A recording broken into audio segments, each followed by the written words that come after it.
Now next, that woman I said that Rose met around 1941, Nina Brandt.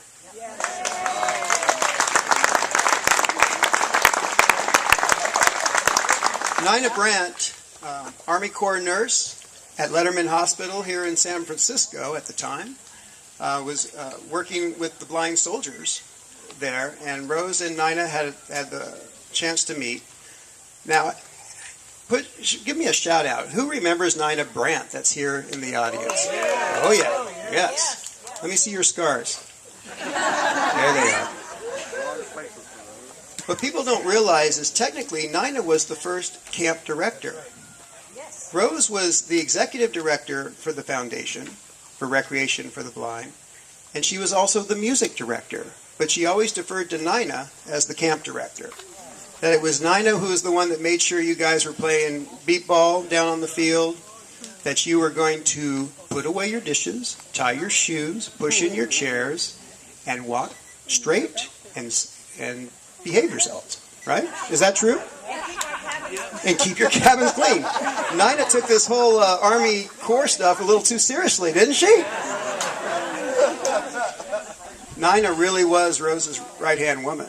Rose gets a lot of the credit, and she did a lot of the fundraising, but Nina made sure that the camp programs were going strong. So, our co-founder in 1950, camp director, Nina Brandt, with her statement on her plaque that reads, "We must teach independence."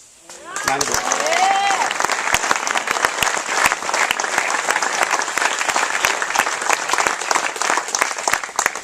It's time for me to hand the mic over to one of my very dearest friends that we've been working together for 20 years. See, people don't realize the Rose Resnick Center and the LightHouse didn't merge in 1993. We merged in about 1989 when Kathy and I met. Our recreation program started planning dual programming together right off the bat, because I love her dearly. Ladies and gentlemen, counselor in 1980, Director of Rehab Services for the LightHouse, Kathy Abrahamson.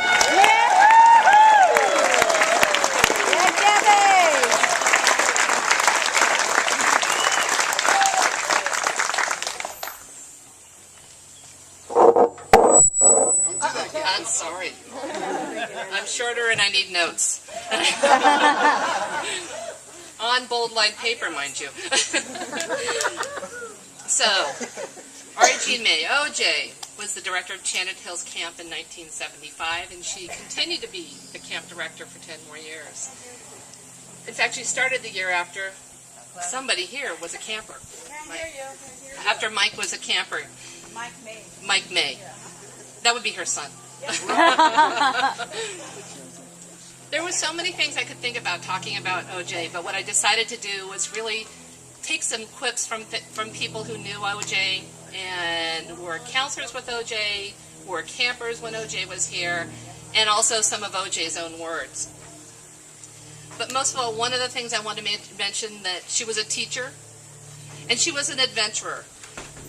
And what she provoked here was beautiful adventures.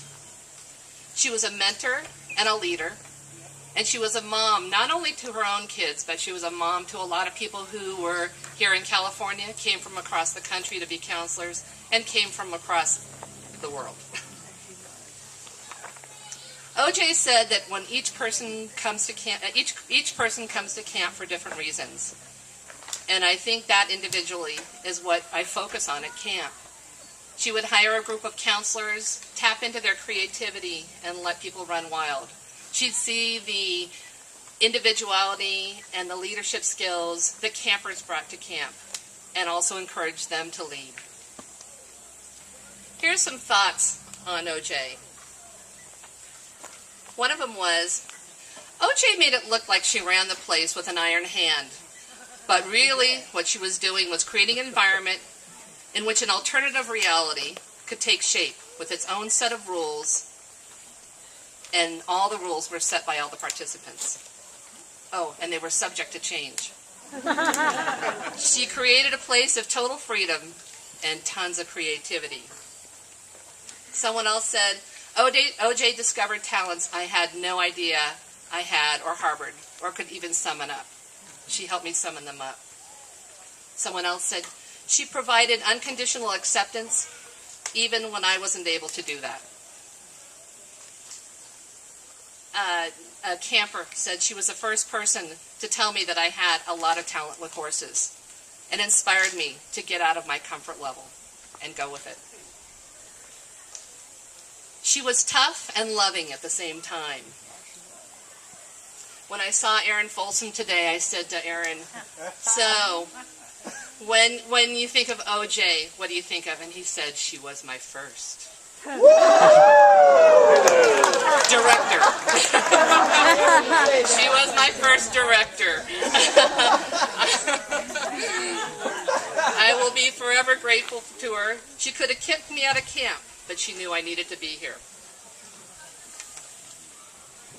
She gave you an opportunity to express your talents, and someone also said she was a classy lady. She taught me to be patient and more accepting of others.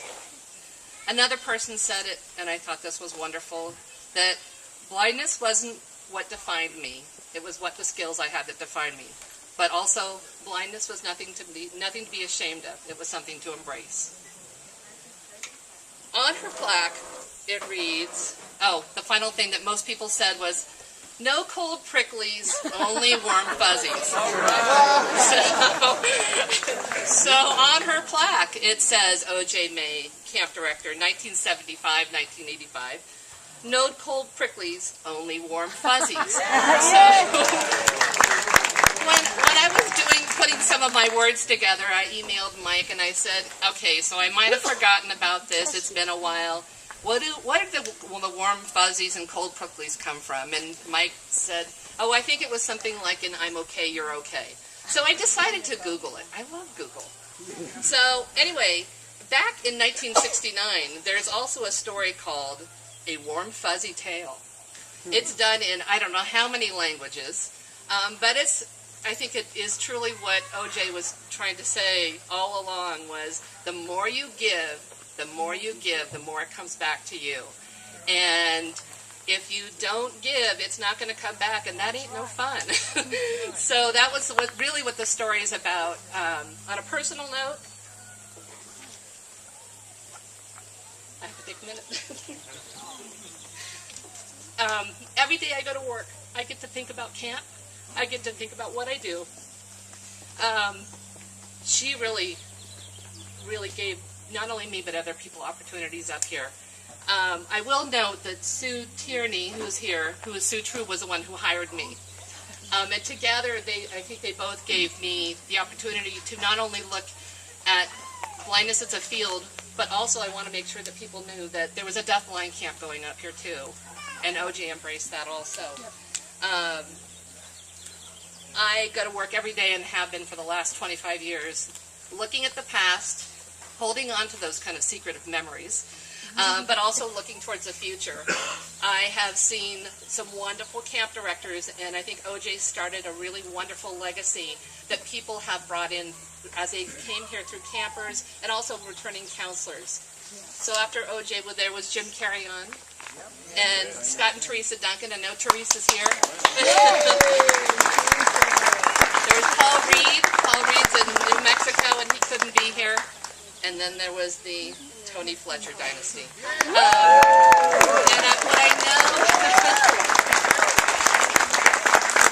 what I know, though, is that it really all comes back to OJ and what all of us have learned and all of us have passed on. I thank her family for carrying on the legacy and for really being a part of camp. Thank you so much, and thank you, OJ.